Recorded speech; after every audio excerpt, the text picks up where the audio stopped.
Hi there. This is Dean Walker, and you have indeed found yourself to the right place. If you are looking for the second session, the second class section on the second Saturday of April 2022, this is a 5 Saturday series that's meant to be an introduction to the support and resources available to the collapse aware community. And we call this program Dancing at the Edge, transformative resilience facing our very human predicament. So this is the normal spot where we would just be starting it up and we'd be going into the embodiment session. That's the second class in every one of these 5 Saturdays. So we start out with a seminar session. We've just finished that. We took a break, and then we're going to be going into the embodied learning session, which this time around is the introduction of a remarkable guided meditation that is meant to expand our experience of what's possible, how we can experience within our bodies in a very new and unusual way, new and unusual for most people who experience it. So you're about to go there. You come to the right place, and if you have just watched the recording of the seminar session, I wanted to let you know that though it's going to start in a kind of an unusual way. I played an old favorite song, a couple of songs from an album that I've had in my, precious album list for decades now. And one of them is one of the songs includes part of Martin Luther King's "I Have a Dream" speech, and it never ceases to have me just bellow out tears. It's so deeply moving, and the combination of the music and his speech, it's just deeply moving for me. And for many other people, you'll hear a few comments as we get going. So instead of just going right into, for instance, Matthew Paynton, who's going to be guiding this Wider Embraces guided meditation series, class today, we're going to be starting out with that music. So I'll put a few pictures on the screen during the music because there was really nothing visual going on during that time. So I just invite you to sit back and enjoy the music, and hopefully it will be moving for you as it was for us. And why I'm taking the time to introduce this to you is because we actually ended up shifting the introduction of this particular embodiment class to speak to being moved, what it is to be moved in this way with each other in this particular setting, that it's more than just having some tears or being moved together. It actually has a deeper context within this work. So you'll hear me describe a concept of the implicit. It could also be called our implicit senses or our implicit system. And whenever I'm talking about it, I tend to do this gesture, which goes from about my top of my neck down to my perineum, the central part of my torso. And it is different than our usual 5 senses. And it's a bit ahead of schedule to be talking about that. We're going to be talking about that next week, and even more so the week after. But I just wanted to put it a little bit into context for you. Like last week, we were at the most calming and self-regulating level of practices, and we did the nourish practice with Jack Adam Weber. Hopefully that's familiar to you. You'll recall from having watched the recordings now. This second one, again, is the is still on that end of the spectrum, the calming, soothing, contemplative end of the spectrum of practices that we can take on within our lives, within our bodies, as we encounter more and more stressful input from the world around us. This is practice for expanding our capacity to be present in the face of those larger and larger stressors. This is, again, just one of a number of types of practice that we are going to be engaging with in these 5 sessions in this April series in 2022.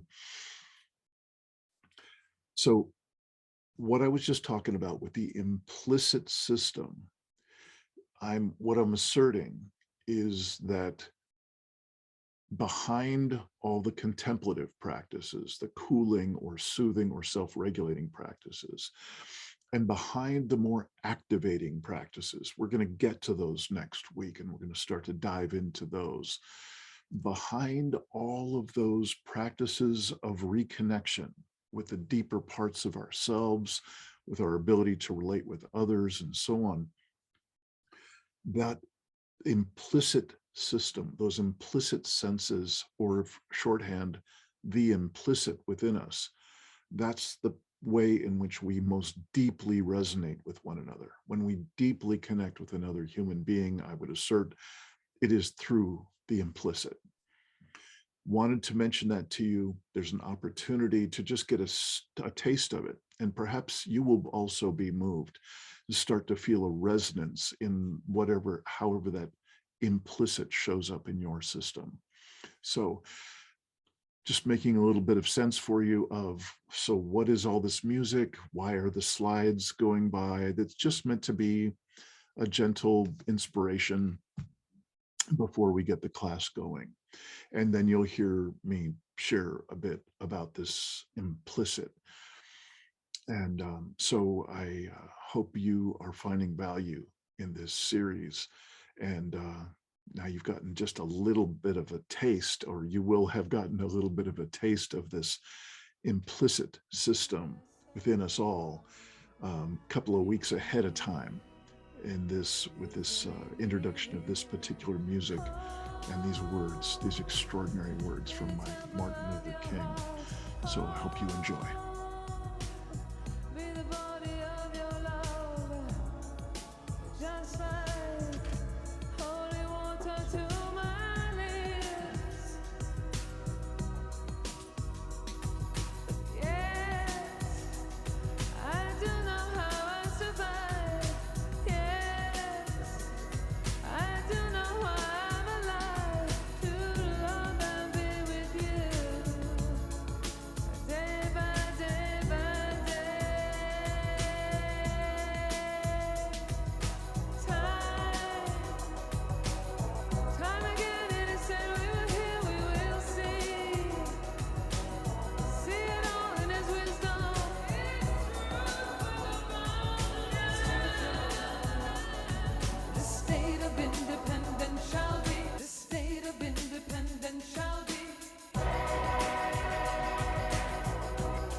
let freedom reign from the prodigious hilltops of New Hampshire.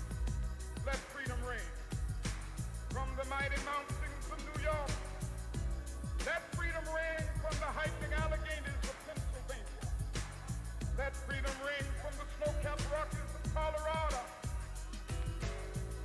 Let freedom reign from Stone Mountain of Georgia.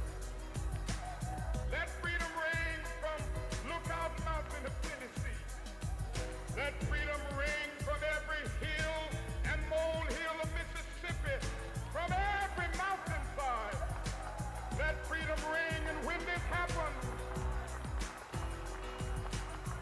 when we allow freedom ring, when we let it ring from every village and every hamlet, from every state and every city, we will be able to speed up that day when all of God's children, black men and white men, Jews and Gentiles, Protestants and Catholics, will be able to join hands and sing in the words of the old Negro spiritual. Free at last, free at last. Thank God Almighty, we are free at last.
I'd like to do something a little bit out of character here, or out of the usual progression that we're going through, to just go into Matthew's guidance of us in this next section and so on. I don't know how much I've introduced myself. I don't remember how much I might have spoken about it last week. What got me here is a lifetime of earth-based and energetics-based and transformation-based practices in my own life. That comes from shamanic history, plant medicine history, and a number of different kinds of energetic studies and earth-based experiences. You know, just we texted back and forth a little bit. Nadia was there a little bit, Matthew was there a little bit when this music was playing. And if you were here at the right time, you would have heard some Martin Luther King, his "I Have a Dream" speech.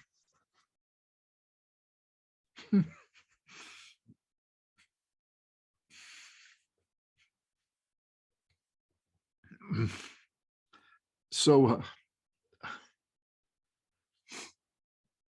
those who've been around me a while know that this is something I do a lot. I'll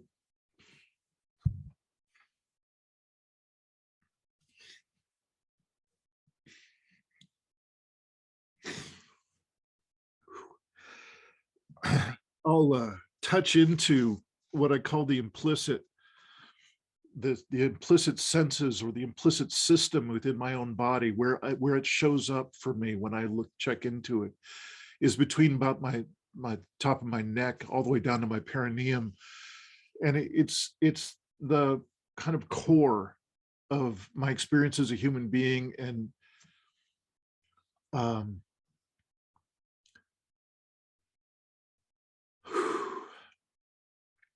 so do you recall in that stages of awareness model at the very beginning that you might have seen the presentation about? There's the first aid level of resilience, and then there's the practices of reconnection. Is this, just give me a nod if it's familiar, or shake your head if you haven't done it yet, it's fine. Okay, so the practices of reconnection is really where we are.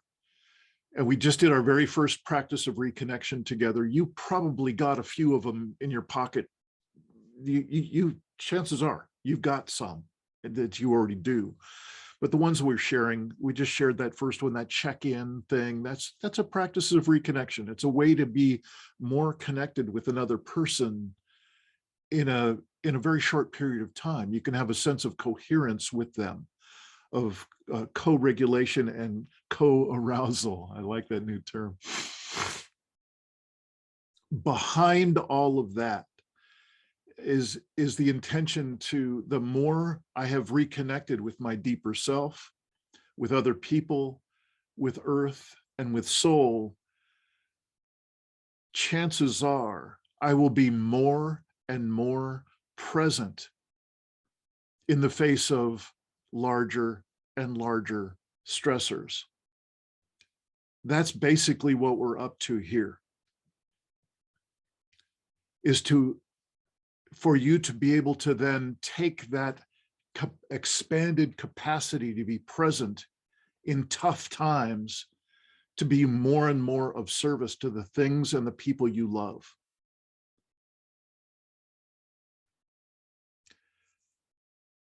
Behind that, why I do this practice, what I'm doing, because I'm in this practice with you. I'm not just some guy teaching something, or this is very alive for me in my own practices, is to touch into that the implicit senses, the implicit system. So if you and I are standing, hopefully one day we'll be lucky enough to be with each other out on the coast here in Oregon, gorgeous sunset. And the implicit is where you and I can be standing on that cliff together, looking out at the sunset, and we don't have to say a word.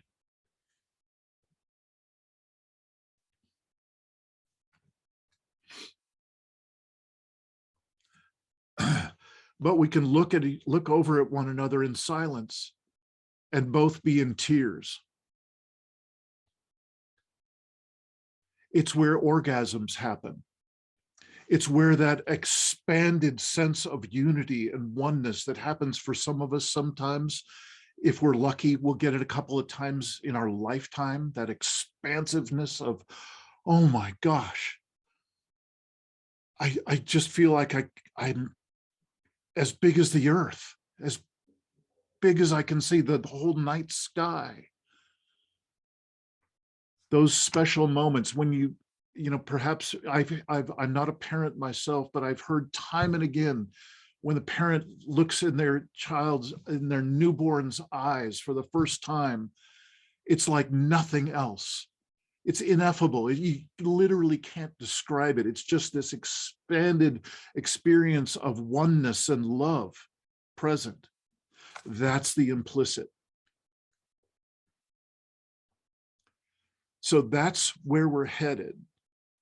And I wanted to say that because if you were, you know, there for the past 10 minutes or so, that last few minutes, there's a segment in which Martin Luther King's I Have a Dream speech is segmented in and put into that. I get that, you know, Matthew, you called it goosebumps. I get that every time. There's a part, I just start to resonate and I love it. I invite it. Now, I'm not embarrassed about the fact that I cry very easily, that in that way, I am resonating, I am fully activating to the best of my ability my implicit senses and system. So I'd be very, what I'm doing right now is, and was doing just before we broke, I'm kind of pointing toward next Saturday and then the Saturday after. We're going to be including more and more dimensions, more bodies, more elements that can articulate and can connect us through these various aspects these bodies that we were just talking about, and ultimately, ideally, through the implicit. I don't know of a more powerful inner resource that we can be cultivating together than the implicit and those bodies, the felt sense of center in those bodies. I hope this is communicating, like, why are we talking about centers and bodies and what's the deal and resilience skills and what? I'm hoping that this is starting to make a bit more sense. And I wanted to share it out of what was resonating for me, just out of playing that song. And I would, Nadia, you left a message in the chat about saying you love the idea of sharing music and poetry with one another. There's a guy that we'll talk about, a guy named Ian McGilchrist, who's done immense research in this. And this sense of the implicit within us, he's an extraordinary genius. And he would say the same thing, Nadia. He would say the same thing, like the real vibrance is not in the linear content and so on, but in the poetry.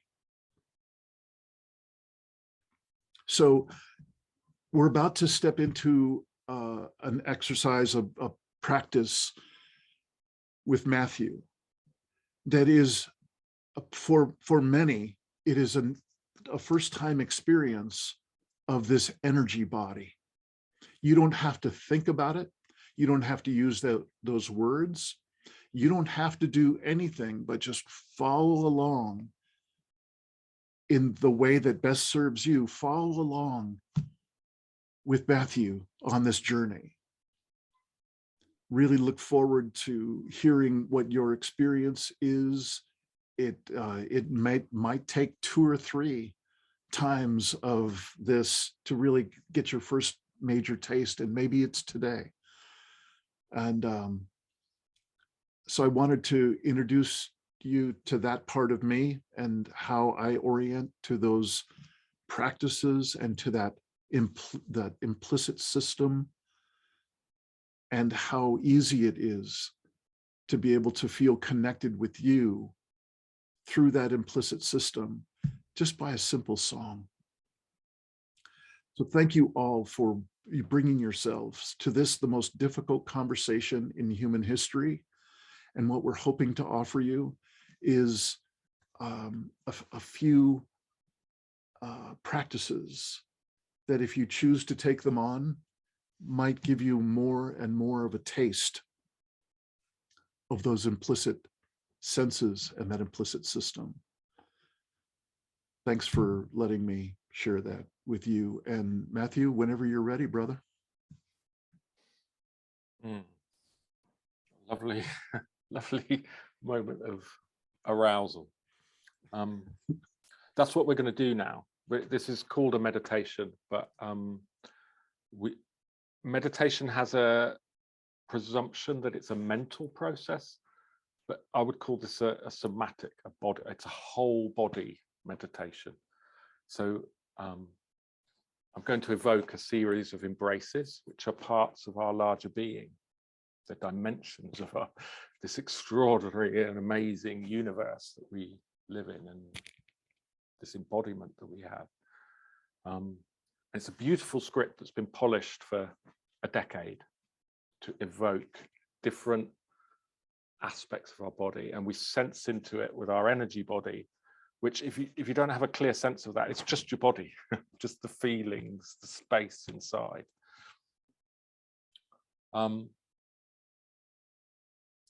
we're all carrying a lot of wounds and dissociations and narratives around large-scale reality and what's happening. And these are, we leave them at the door, sort of thing, and just come into the isness of what I'm evoking and sense it with your whole body. So we're going to do a series of 5 or 6 embraces. The embrace of the physical universe, the embrace of the biosphere, the embrace of humanity, human civilization, the embrace of the planet, which kind of integrates all 3, and then the embrace of me, the individual person, and the embrace of the group, which is us here. And each has a different sort of energy signature, a feeling. And the other difference to normal meditation is that we say something of what we're experiencing as we go. And that affects the group. We all know that we're in the same place and having the same experience, and we start to affect each other. So it's another sort of dimension into being.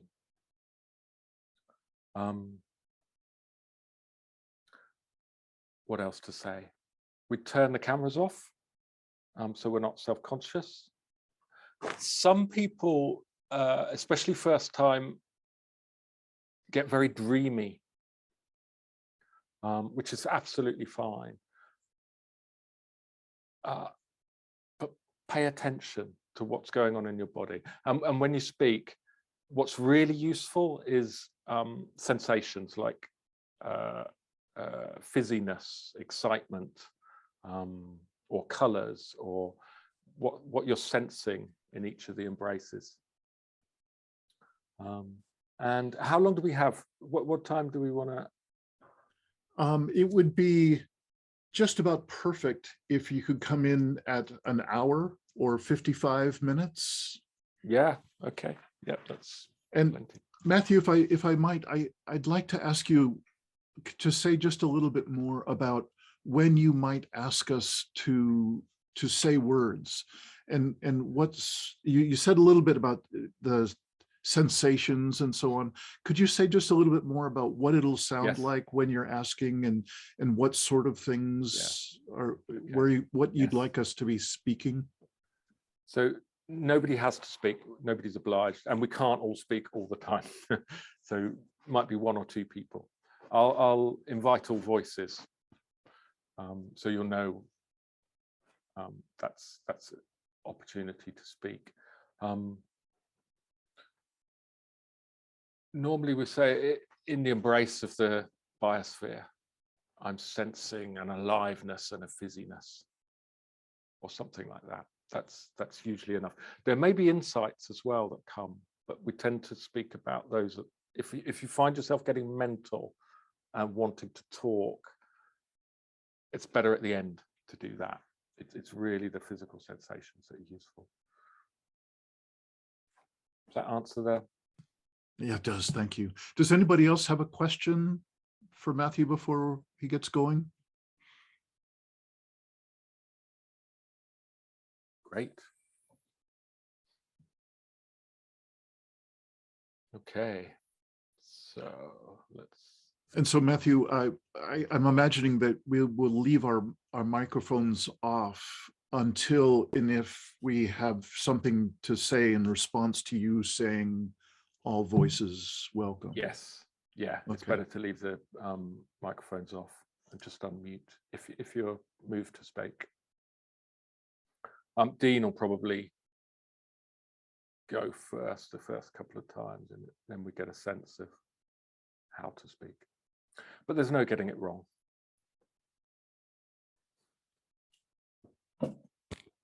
Okay. So I invite you to sit comfortably, upright if you can, but however's comfortable. To close your eyes if that's comfortable, or just relax your gaze. Take some deeper breaths than usual, and as you exhale, allow the body to soften.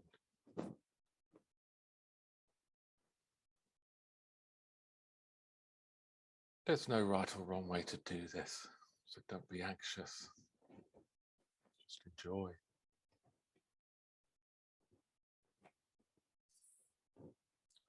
Feel the weight of the body on the chair, gravity, holding body and planet together, and sink a little further.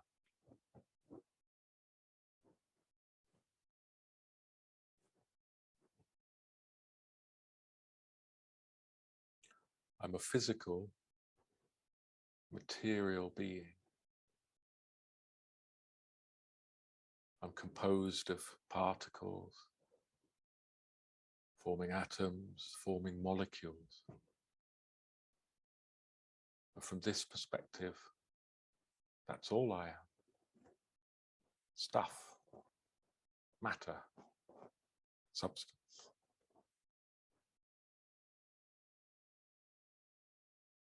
And the particles that are me today have been part of the universe since it formed.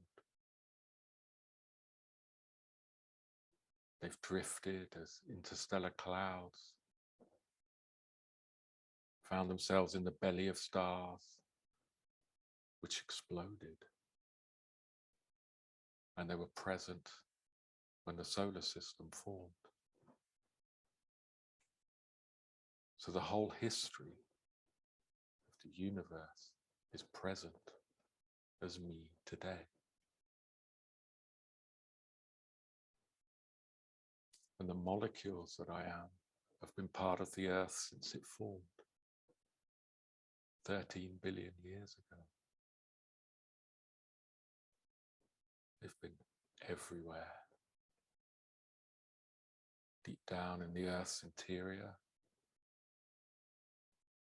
all over the surface and high up in the atmosphere. So the whole history and geography of planet Earth is present as me today.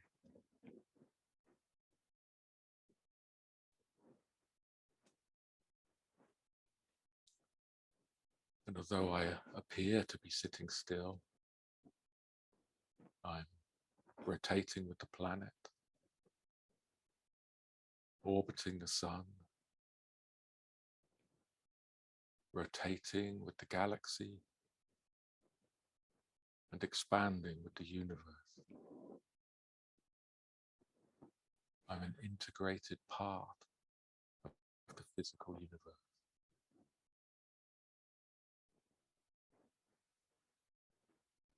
So I've become aware of the embrace of the physical universe, an embrace that's holding me and everything created. And I rest in this embrace. I belong here unconditionally.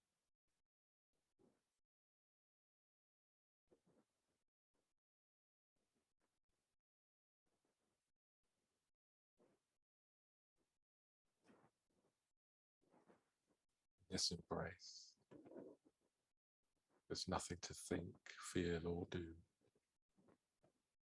Only pure being.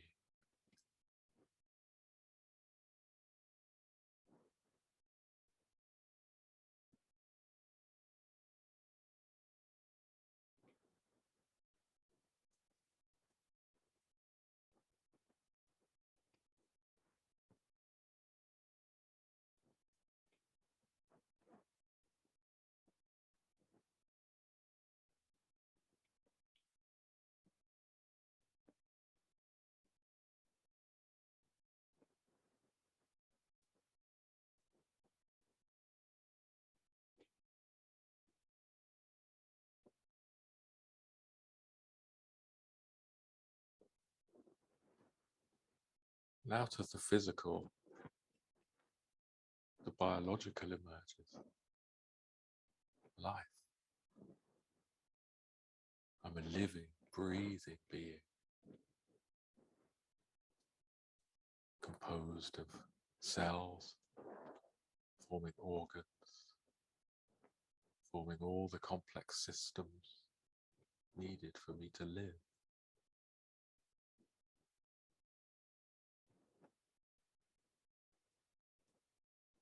And I'm the result of a 3 billion year long unbroken chain of life, stretching all the way back to the first cell that's the common ancestor of every living being on earth. We're one huge family tree, living and breathing together.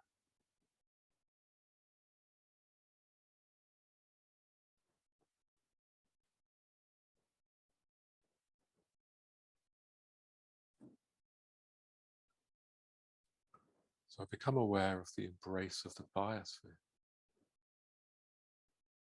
an embrace that's holding me and every living being on earth.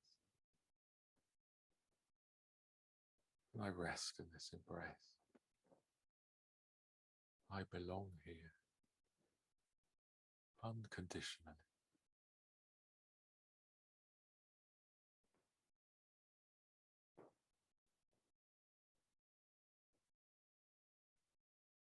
In this embrace, I can feel the life force moving through me and around me.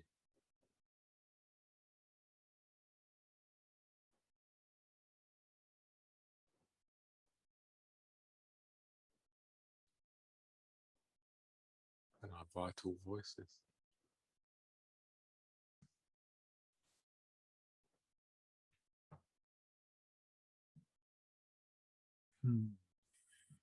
As Dean, resting in this embrace of the biosphere, I too feel the vibrance of life, energy, moving, feeling a pulsing and a vibration of the life energy.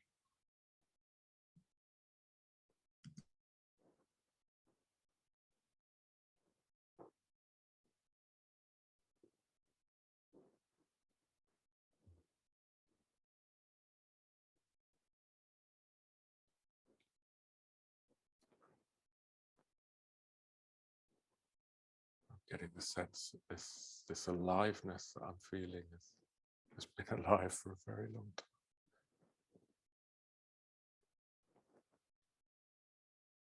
And I'm being lived.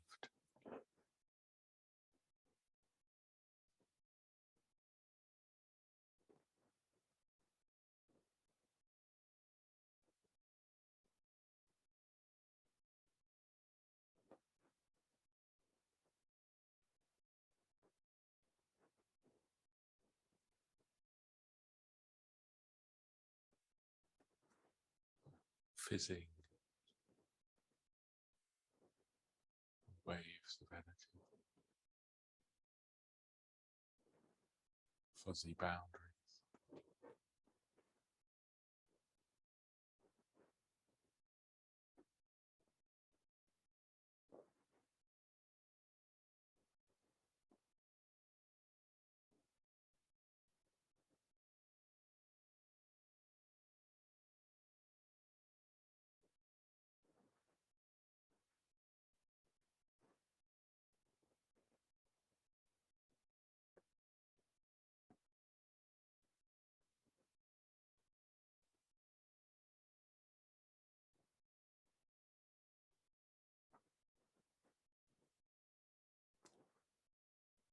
So,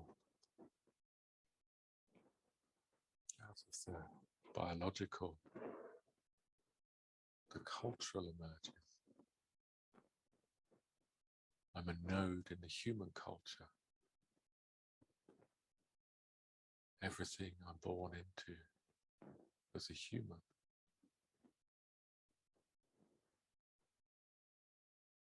Language, ideas, history, technology.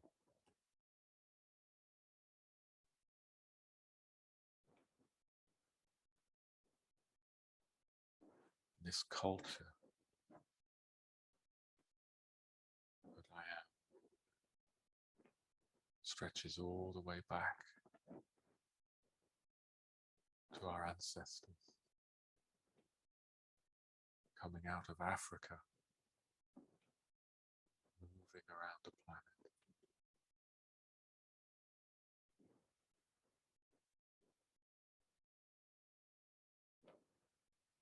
This culture started slowly, barely moving over generations, but it grew faster, deeper, more creative. Until today, when we're forming the first global culture, more interconnected than ever before, but with many local variations.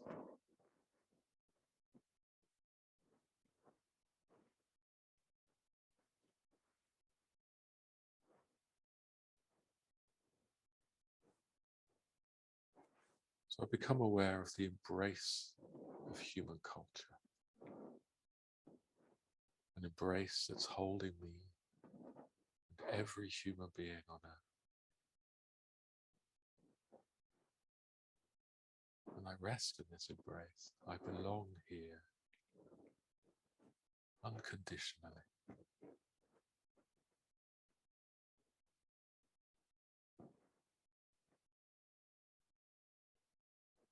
In this embrace, I sense the force of creativity.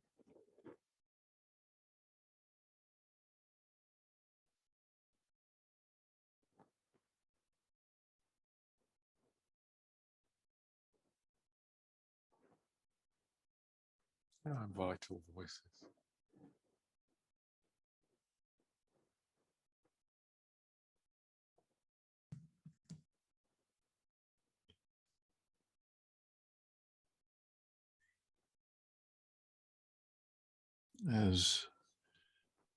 As Dean, resting in this embrace of human culture,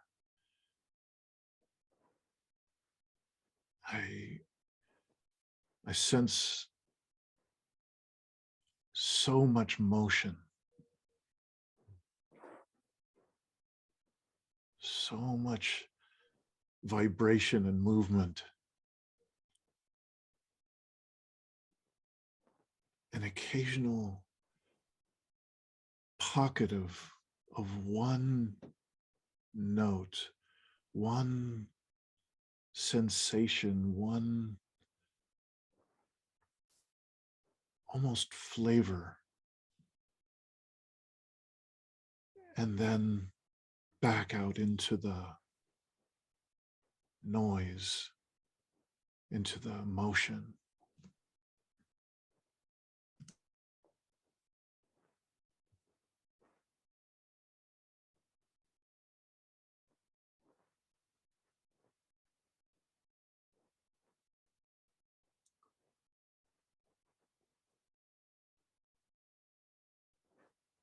You're resting in the embrace of human culture. It doesn't feel very restful. I notice my upper body is aroused.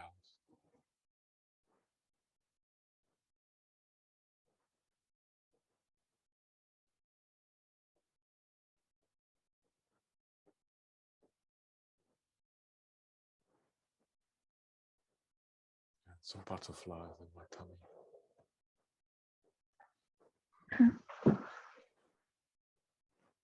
I actually had to get up because I was getting like headsets that I sometimes get because the energy was so intense. Yeah. And I also feel like, yeah, I think similar, like everything's really, really fast.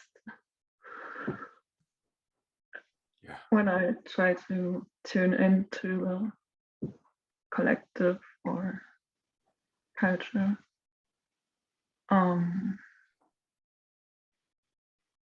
and kind of going in every direction possible. Mm.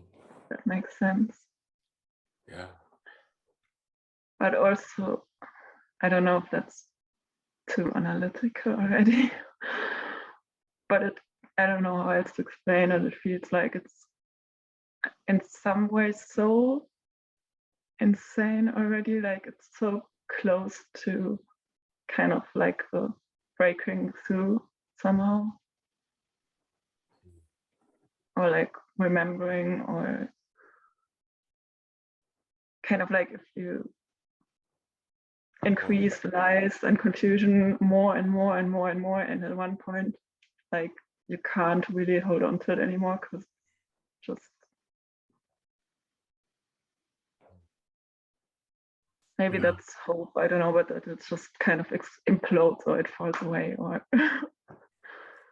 it's just so ridiculous that it's like, I don't know, it's a judgment. Yeah. Let's just breathe that. And it's more and more difficult, I think, to actually really tune into it, for me at least, because it feels so surreal in so many ways now. I mean, it didn't used to. But Mhm. As we do this practice, this is the embrace that's trickiest for people, for sure.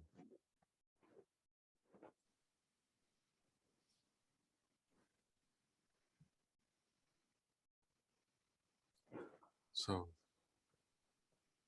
I don't know. I feel like it makes me want to laugh or something. It's weird. it's very arousing, this embrace. Not necessarily easy. So let's become aware of planet Earth, and that there's an embrace of planet Earth, an embrace holding the physical, the biological, and the cultural as one. And I rest in this embrace. I belong here unconditionally.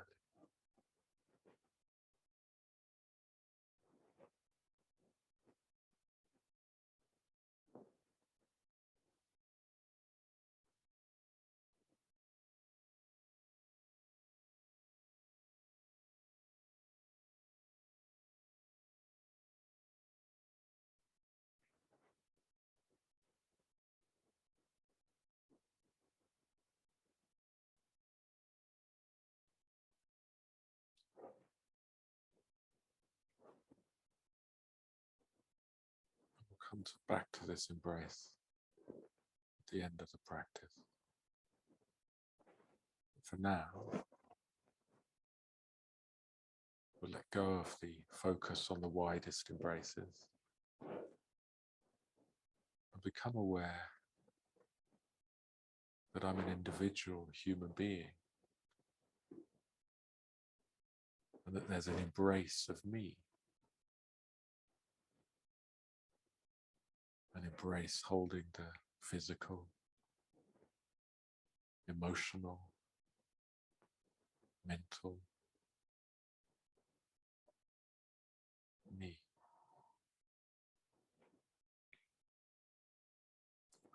And I lean out into this embrace and become it. I am the embrace of me, holding all my parts as one.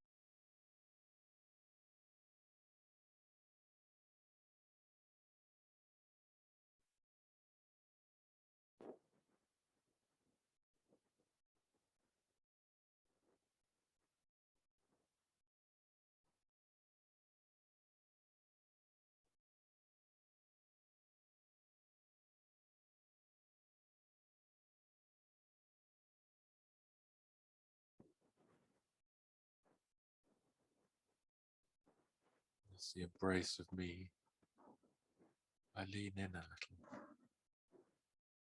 and allow all my parts to align, to find their optimal place.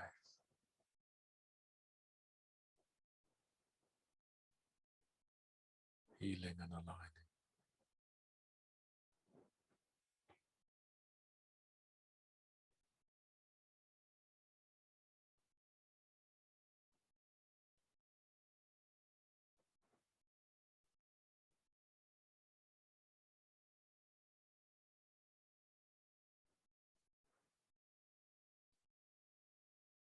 Now let's become aware that we're 7 people here.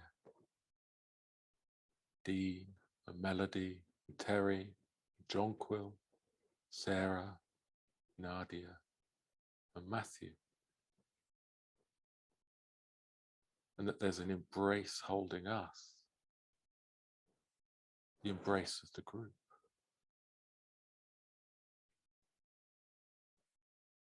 And I rest in this embrace. I belong here, unconditionally.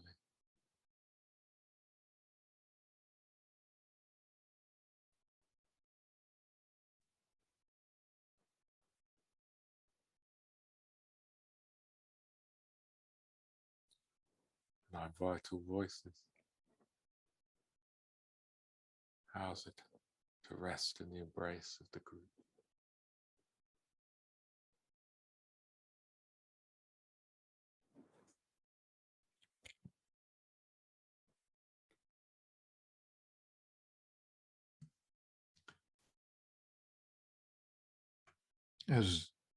As Dean resting in the embrace of the group, I sense a softness, a connectedness,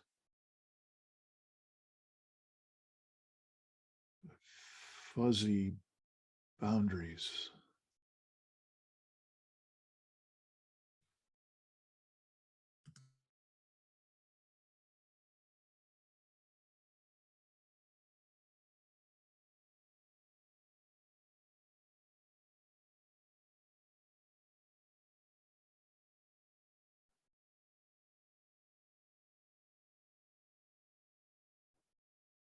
I notice steadiness, warmth,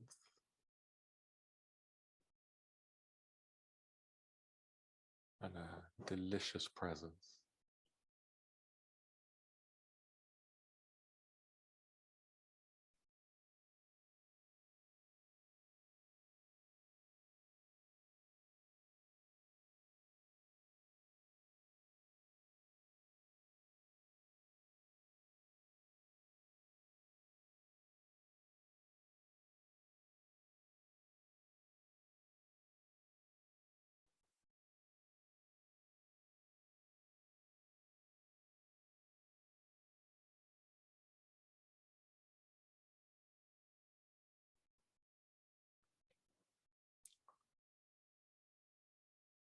Who's here? How is it for you?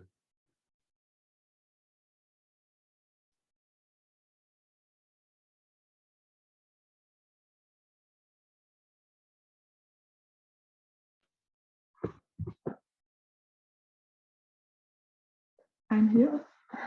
Mm. It feels like floating in the atmosphere, and there's like a light or something connecting everyone. It's really nice. And quite steady, not drifting off or flying around.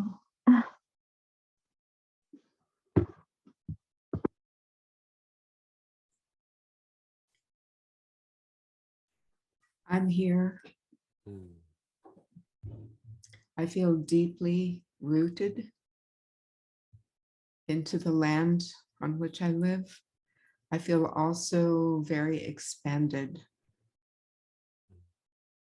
as if the miles between us were nothing. and we were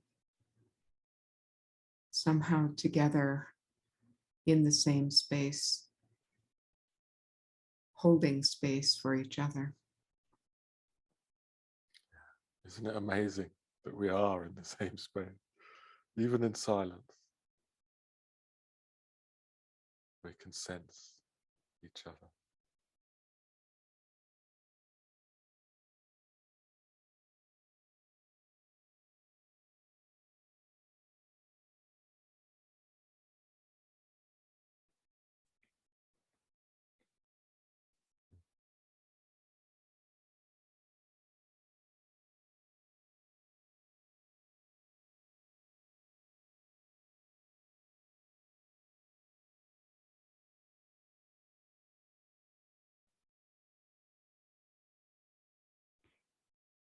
So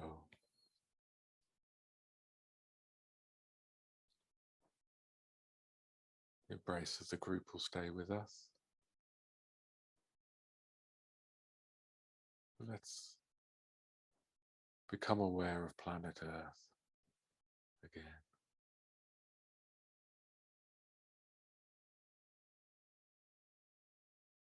That there's an embrace of planet Earth.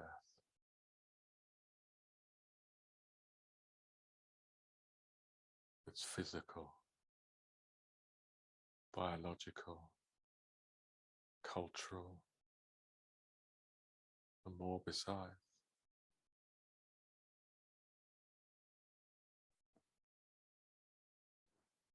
And I lean out into this embrace and become it. I am the embrace of planet Earth, holding all my parts as one.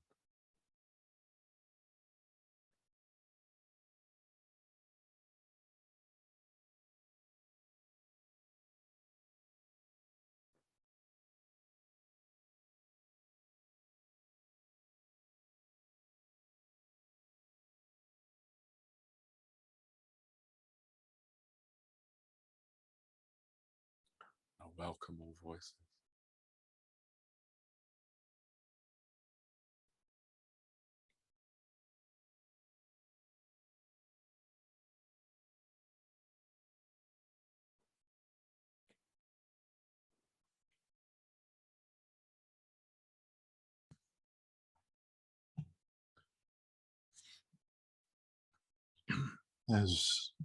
As Dean, resting in this embrace of planet Earth, I sense this immense, graceful rotation. All of the planet rotating, this graceful dance in the space. And at once a stillness and motion, a flow and motion, both at the same time.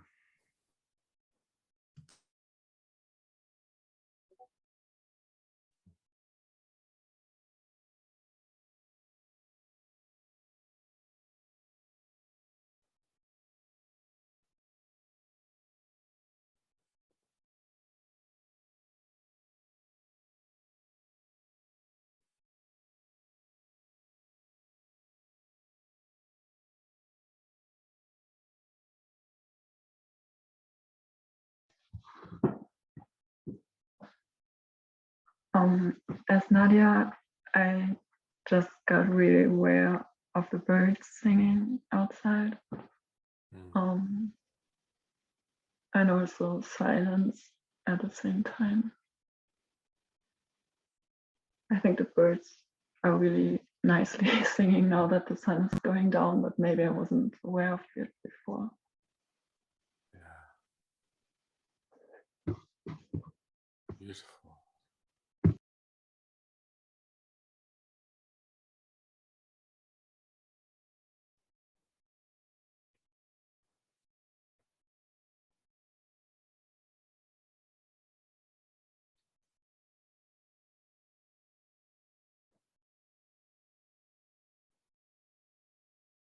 invite you to notice that the embrace of planet Earth is all around.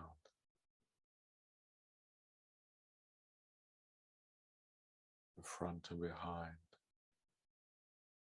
left and right, above and below. I'm centered in the embrace.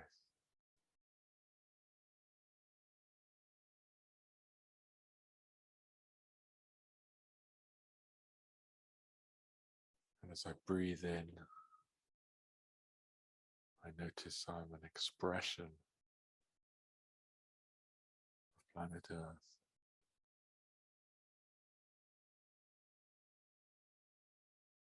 And as I breathe out, I'm extending the embrace round and round.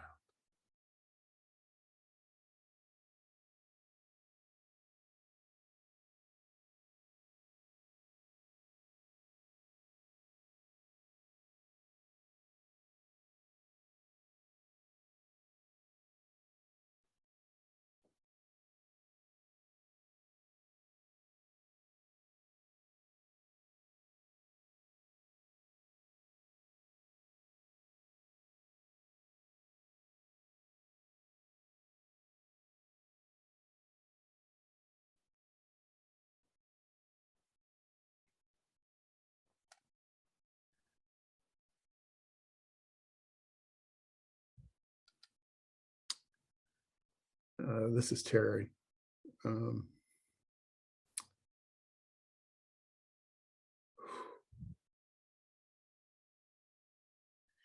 Earth's embrace in this moment is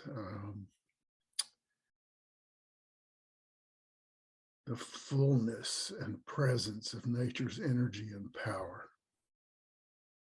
That state of nature that is beyond me, beyond us. But yet, she weeps on my shoulder for the savages we've become and the ruin we've inflicted on her.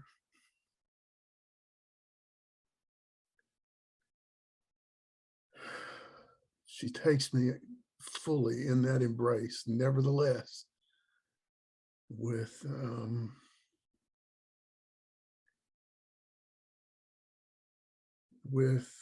unbounded and unconditional love.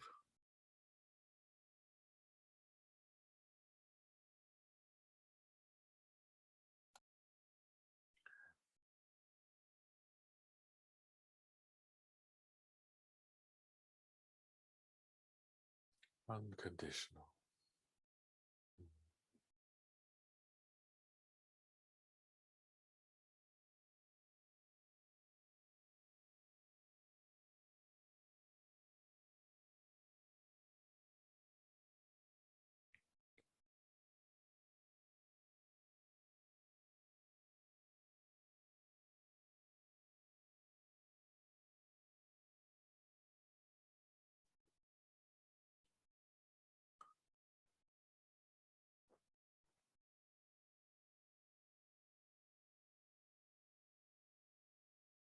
So it's the embrace of planet Earth.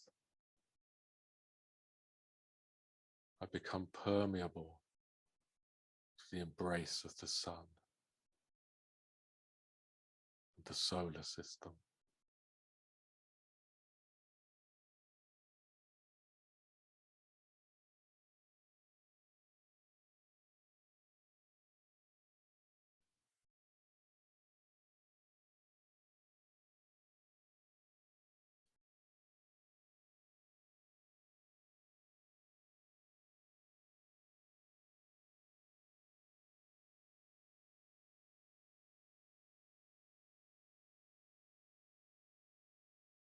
Holding me.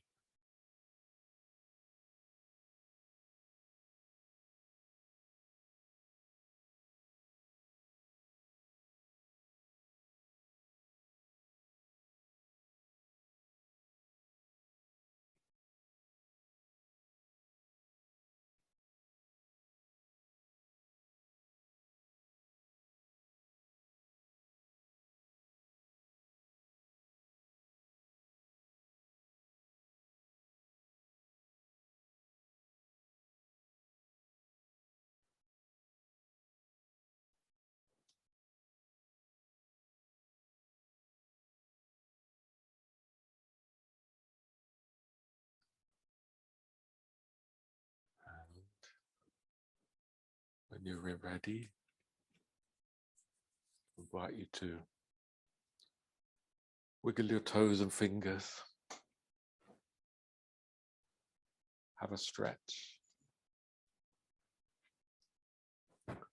When you're ready, come back to the Zoom room.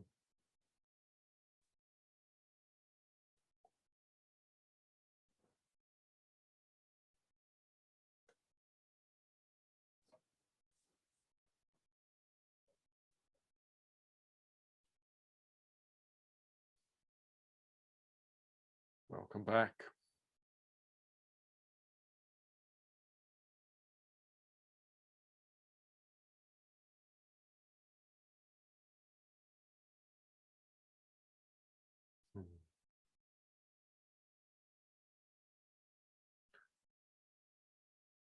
When I first started this practice, I expected vibrant conversation at the end, but it rarely happens.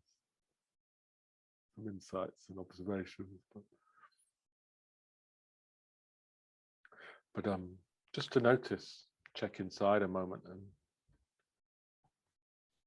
when Dean speaks of the energy body and coherence, this is what we're pointing towards.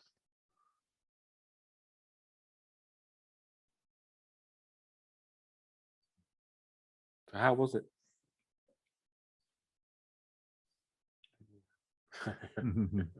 Big smile, thumbs up. Yeah, good.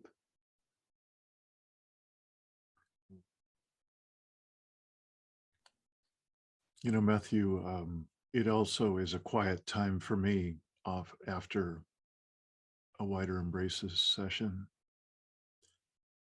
And, you know, I find myself speaking in that slower pacing that tends to take me into the implicit that I was talking about before.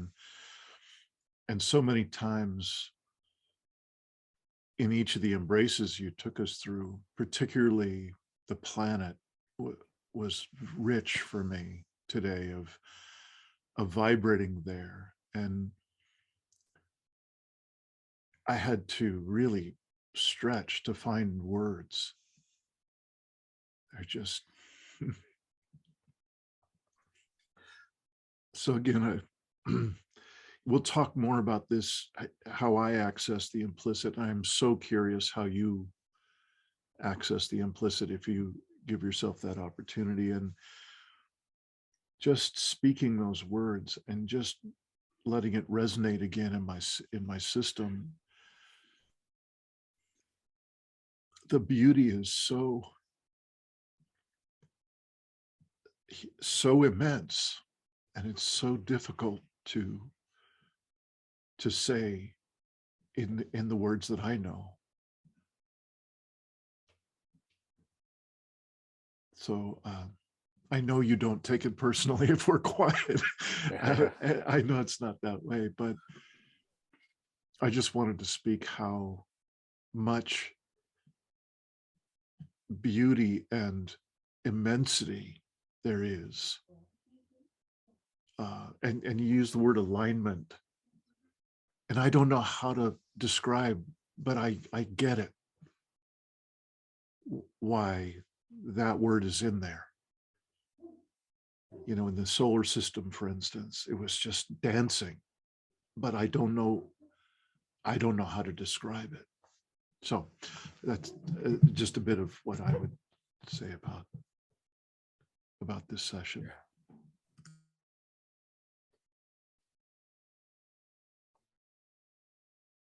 So what, Nadia, you mentioned about, you talked about in the embrace of humanity, in human culture, the busyness and the that's so common that people find that it's the most difficult embrace to settle in, and to become aware of how intense it is to be a human being in a civilization, how the field of drive and creativity that we exist in. You know, they say fish don't know they're in water. It's like that with this cultural civilization. I mean, it's incredible and compelling and creative, but it's also not restful. It's driven. And just to begin with, the first few times we do it, it's difficult to sort of be with that. But most people, when we do this meditation a few times, they start to settle with it more.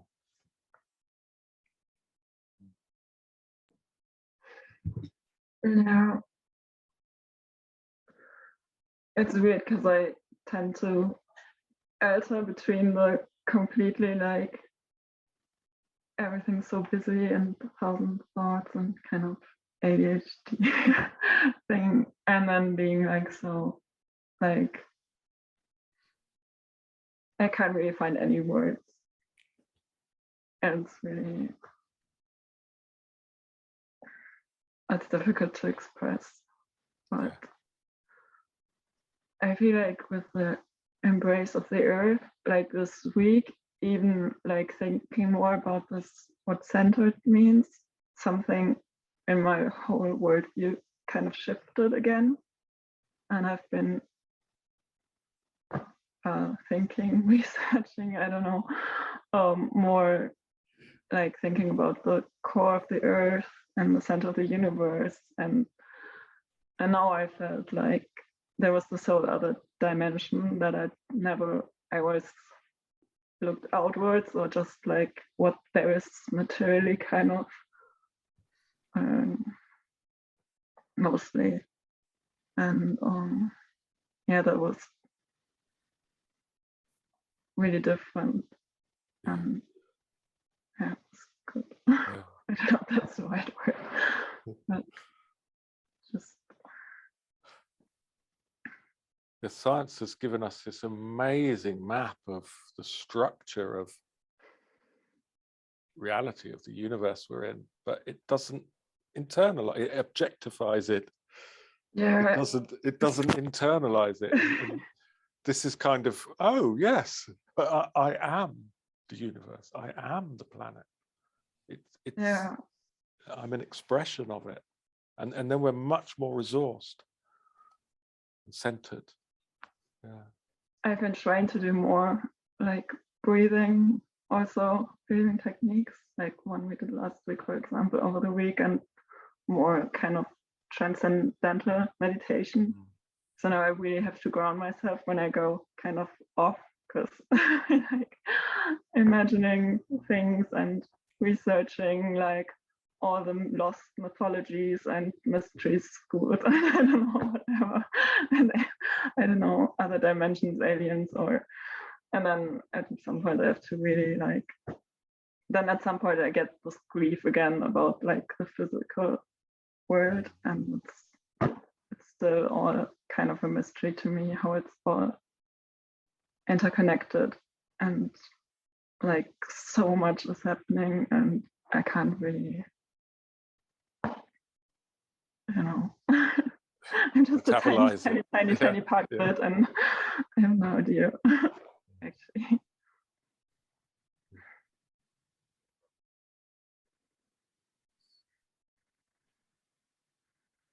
But it's so nice to feel like you're not like alone in it. Yeah. So yeah. I mean, even though you never are, but so many people that have the space like for themselves, and maybe they share it with one other person, or maybe they never share it. And then if you find people who are actually sharing that, and it seems a lot more real than like being at a fireplace like 1,000 years ago, or maybe not so long. You know, it's like you're really there, and it's like this connection to everything. And no. And even sitting in front of a computer, which is so surreal in itself, you get more, everything becomes more vibrant and more kind of in the moment real, or yeah, like I suddenly hear the birds and I'm more aware of my body. Lovely. Thank you. Strange how you can lose that. And Terry, you spoke to the pain and grief for the earth. And I noticed some years back when I was grieving for the earth, I kind of separated as like the earth's a victim, or the biosphere as a victim, and I kind of separated. And that's like sort of leaving a dying friend, to sort of really be with the earth and the biosphere, and to feel that grief, and feel part of it. It's quite something. Yeah, it was a paradoxical sense of presence of being for me. It was, on one hand, it was very shadowy and dark for that kind of grief. On the other hand, it was very like a single candle in a dark cave. It was a very bright, unconditional love at the same time. And I don't even want to talk about what the cultural embrace was like. I mean, that was as deep a shadow moment as I've been in many weeks. The best metaphor I could give you is, if you understand how a boa constrictor works, once you're in its grip, every breath you take, it tightens. As soon as you exhale, it tightens, so it's harder to inhale. And you inhale as much as you can, and you exhale, and it tightens again. That's what that cultural embrace felt like this time. I was being held by a constrictor, and it was paralyzing. I mean, I went completely blank and numb in that embrace. And I don't want to take things into that kind of dark and shadowy place, because so much of this was rich with everything other than that kind of darkness. But that one really was a dynamic I did not see coming. But once it started, there was no backing away from it. I had to ride it out, you know. It was hard. It was a very hard one. But I'm grateful that it came out, you know. I'm grateful that it was released, because there came a great moment of just relief once I began to see my way past it and through it. And interestingly, I said I wasn't going to talk about it, and here I go. Interestingly, at the same time, what I had experienced in the group connection, the embrace of our community here, and those relationships were whole. I wasn't alone in that constriction.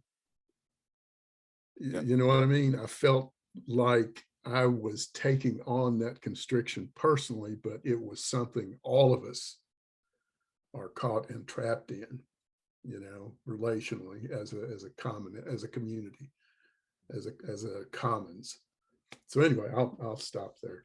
The group that practices this regularly, we do subtle shifts in that embrace. Sometimes we embrace humanity or human culture, or recently we did embrace of civilization. That was, for me, that was like what you just described. I don't,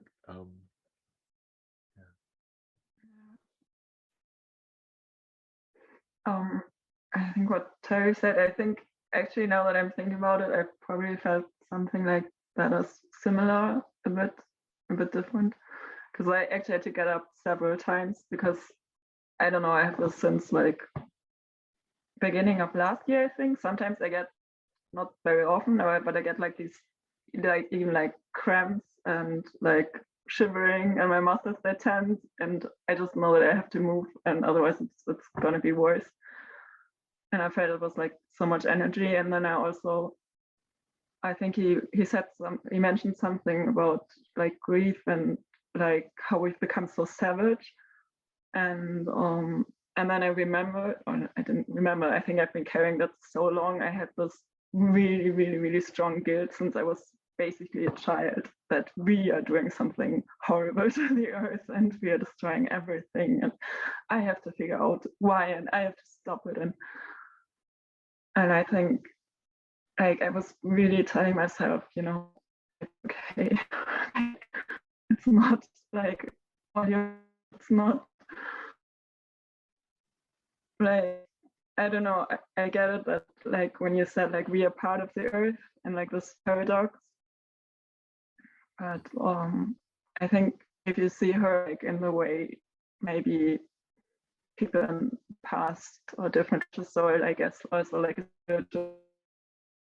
also one with her, then I think she's so, yeah, like I think like there's conditional love and I don't know, my internet connection is unstable. So yes, you're breaking up a little bit, Nadia. Yeah, it's just so, I'm sorry, I think it's my internet connection. I don't know. Okay. Sorry. Okay, yeah, but so for me it was actually kind of relief as well, because I was actually in the place where I could really tell myself, you know, it's okay, and you don't have to like keep hurting yourself with like looking at things that are happening and telling yourself, okay, this maybe you could have done better, or like they're cutting down trees again. I just heard from somebody in some street that actually has the name of a street with a lot of trees. I don't know what it is in English, alley, like where there are lots of streets, and they want to cut the trees to build like the path for bikes. And they also say because it's uneven, because the trees are really old and we don't have many old trees. And when I heard it, I felt like, again, like each time it feels like more like really my heart is breaking. And maybe that's because I'm more present and I can really feel it. And then I'm having like all these ideas of me doing something on some arts project or whatever. And I get really like, okay, I have to do something. But I also have to tell myself, you know, it's whatever's happening, it's not in your control, and you do what you can. But part of the wider embraces, we constantly evoke the unconditional, which is it's a different part of us from the part that judges and thinks and feels guilty and shames. It's just the isness, the pure isness of the current moment. And it's really resourcing to return there and let go of that triggering of I've got to do this is wrong, this is shame. You know, it's a moment of coherence where we just come into equilibrium with things exactly as they are in the current moment. And everything's changing all the time. Yeah. I mean, I wanted to talk to Dean later about this whole Will Smith incident because I really got into it. And I see it like from a different kind of perspective, because yeah, I don't know, it's another subject. But I think, yeah, what narcissism, what kind of role it has played, and how that's like, you know, I don't know, connected with us having really lost our spiritual center.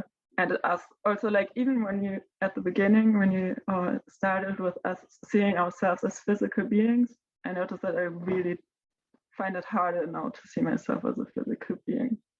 I mean, I know I didn't start off like that, but by now it kind of makes me laugh when I'm thinking, okay, I'm this physical being, because I'm really not that like connected to the mainstream idea anymore, I guess.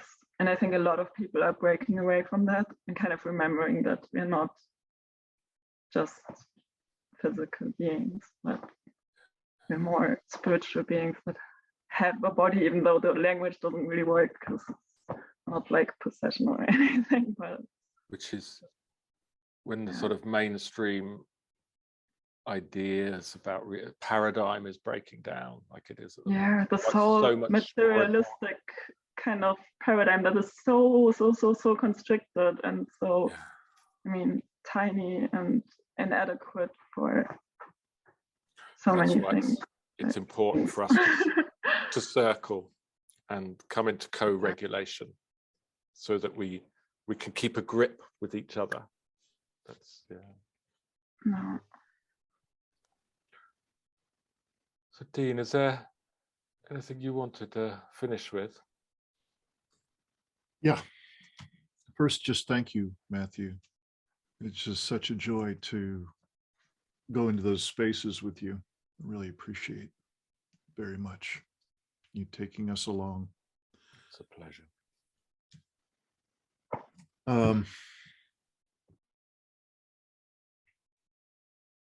Yes, there are a couple of pieces I'd like to just suggest for our attention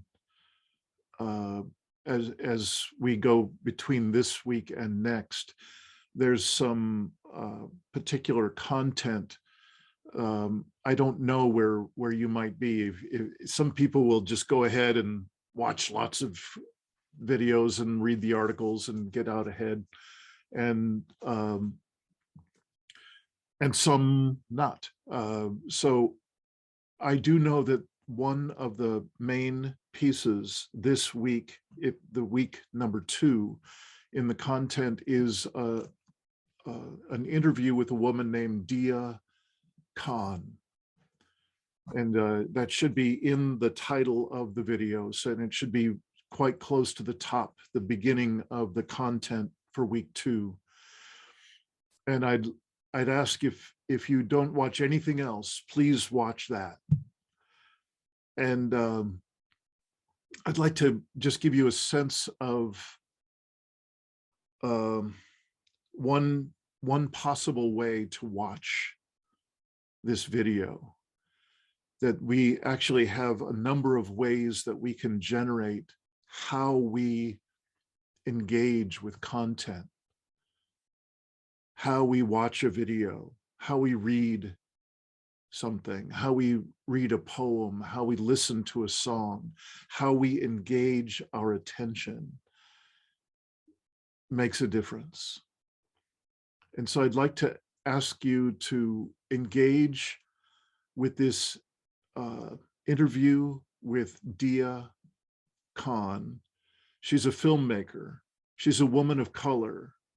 And the subjects of her films are often people who are the leaders of groups that are actively hating women and women of color.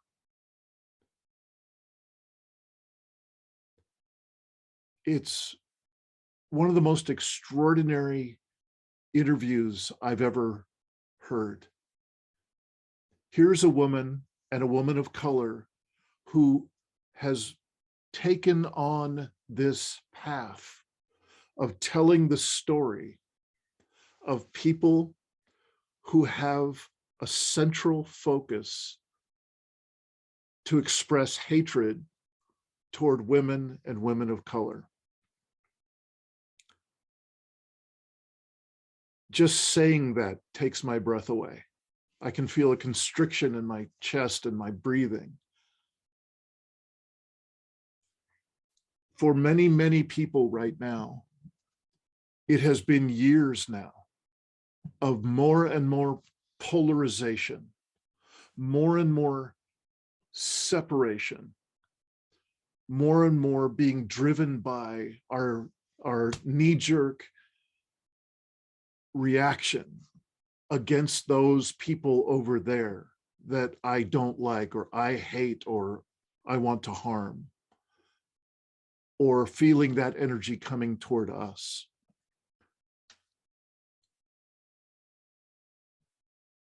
I'm offering, as best I can put together here, exemplars, people who are an example of extraordinary presence, having done their own practices of reconnection, their deeper selves with others, with earth or with soul. And they somehow have, even though they're very aware of the problems and challenges and predicaments of our world, they have somehow been able to contact those implicit senses, that implicit core that moves us all so deeply. They somehow are now more connected with that, even though they know the trouble of the world. Dia Khan is someone who knows the trouble, and she's leaning into it. It's breathtaking. So I ask that you go in as I now do. I've seen this video so many times, and I will watch it this week. Go in holding the sacred. She is truly giving us a gift of the sacred, of what's possible in terms of being open to the love of life itself, even in the middle of the trouble. I would love to hear your reactions. If you are also moved, and whatever your reactions might be, I would love to hear those next time we're together. There are a couple of other videos that I can just point toward, similar depth, slightly different practices of reconnection that these people have engaged with sincerely and deeply in their lives. One of them is, I believe it's in week 3, so I'll say more about it next week. But there's a futurist and a regenerative human system designer named Joe Brewer. There's an interview with him, and you're welcome to go ahead. If you're hungry for this kind of depth, you're welcome to go ahead and listen to that as well. There are more that I'll be mentioning, particularly next week. We'll speak about what are the different types of practices of reconnection and which ones seem appropriate for your particular way of engaging. You know, like Matthew and I were comparing our different styles of, I go into the high anxiety, highly hyper aroused state. When I get knocked off center, he goes in the other direction to the hypo aroused state.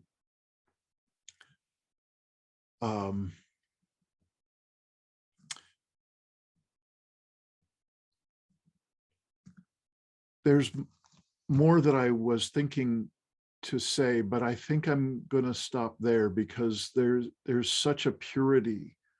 You know, that's, somebody asked about, what does that mean, signal to noise ratio? What does that mean in the mental body? What signal to noise? For me, when I speak about Dia Khan and some of these other exemplars, these people who have really done their practices, the signal is very, very strong, and the noise level goes down. Similar to my experience of being in a wider embraces session. These subtle, quiet pulses, these quiet signals become so pure and so palpable, and the noise seems to almost disappear. So we're just about done for today. there's my suggestion for your special focus this week in your pod session, hopefully watching Dia Khan before your pod so that you can share about that together. Please share about your experience of wider embraces in your pod. Is there anyone who would like to just give us a sense of where you're landing? What have you got inside now that we're landing together today? Anything that you'd like to share about how you're doing? Yeah, Terry, please. It's been an interesting ride today. I mean, I feel like I'm in like whitewater rapids through this today. Not unpleasant, very exciting, very energetic, very scary at points, but I'm settling now into a sense of strong signal, minimal noise, and it's more musical. My day is more musical in that sense. There's not much static, there's not much hiss and hum in the music of my day. So that's kind of where I've settled into as we come out of this. So thank you very much. Yeah, everyone. beautiful. Thank you, Terry.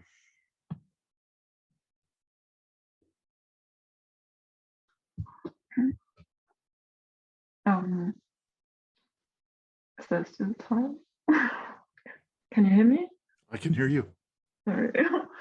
Yeah. So I think it's maybe similar for me also.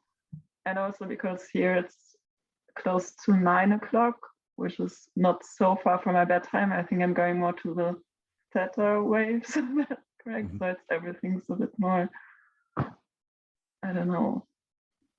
I feel like I'm appreciating more the magic of everything and not being so much in my head and analyzing everything.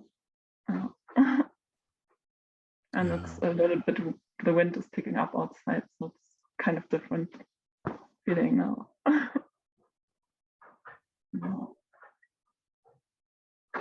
Beautiful. And Nadia Joy, I remember you mentioned how much you appreciate the songs and the poetry, and it sounds like you have a good ear for poetry or songs. I would invite you to share those with us. Perhaps you could send it out through email to us. If anything you'd like to share, I would so appreciate. I'm always looking and hungry for someone sharing what makes a difference for you, what moves you. The people said they thought it was a good idea. I think everybody probably has something to relate to, or if even if it's just something that makes it like feel. Sorry, my internet connection is so strong. I don't know if you can still hear me, but it's on strong right now. Everybody has something that they can go back to, or that's really like connected with that inner space. And yeah, it doesn't have to be like so much like the subject or like the mental thing, but really I think sometimes it's even songs that don't have a lot of lyrics and some really ring true. It's easier to communicate something than with words. Yeah. Yes. And some of I'm sorry, Nadia, you're really breaking up. You really I can't hear you now.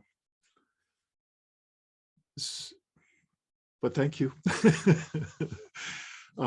Is there anyone else who would like to let us know how you're landing? Yeah, please. Melody.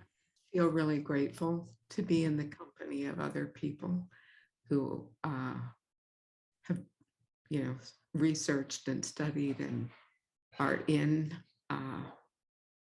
able to be in presence with, as opposed to be in denial of what is happening. And so there's just a relief and a gratitude that I'm feeling. And I would love to if we all shared music and poetry to create a Spotify playlist for the Collapse-Aware community. All right.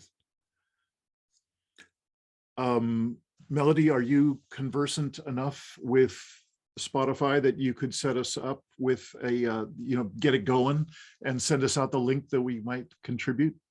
Yeah, absolutely. So if you just send me everything that people send you, I can do that. Okay. And please, everybody, feel free. I mean, here I am saying it's okay for everybody, but I would say send to everybody and for sure include Melody, and anything that you send directly to me only, if it's okay, I will relay it to Melody as well. Thank you for that great idea, Melody. Can you tell us the email address again that goes to everybody? Or sorry, can you hear me? We can hear you. And yeah, I wasn't sure if I sent the safecircle@gmail.com. Is that a group email? So that should go to everybody, or no? That's me. That's just the, okay. I wasn't sure. Yeah. Okay, then I send it to you, or we send it to you. And you can absolutely send it to me. I don't think we have, oh no, actually we have everybody's email. We just have to make a list. Yes. Okay. Yeah, that'd be great. Anyone else to complete? So in the name of one last moment of possible connection through the implicit with one another, I'm slowing down the pacing of my speaking. I'm slowing down and deepening my breathing, and I invite you to do the same. And now, as I'm doing that, I'm noticing that I have not been paying attention to your faces. And so now I'm doing that. And when I do that, I can feel the tears pushing out from behind my eyes. All I had to do is just have a moment of soft connection with you.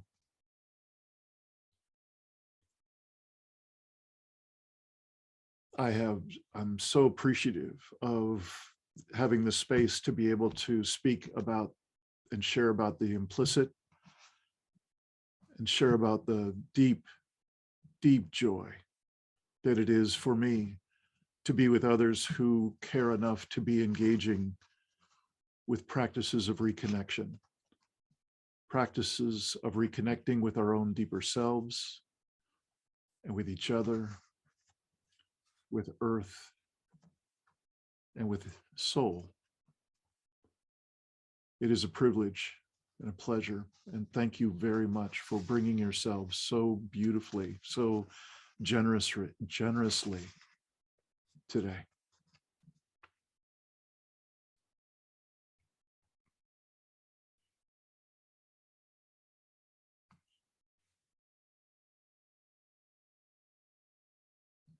Bye, everybody. Bye, everyone. Bye.